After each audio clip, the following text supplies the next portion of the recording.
Today I'm going to explain to you how to use Edmodo in the classroom.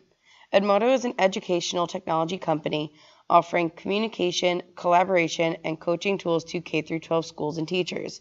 The Edmodo network enables teachers to share content, distribute quizzes, assignments, and manage communication with students, colleagues, and parents.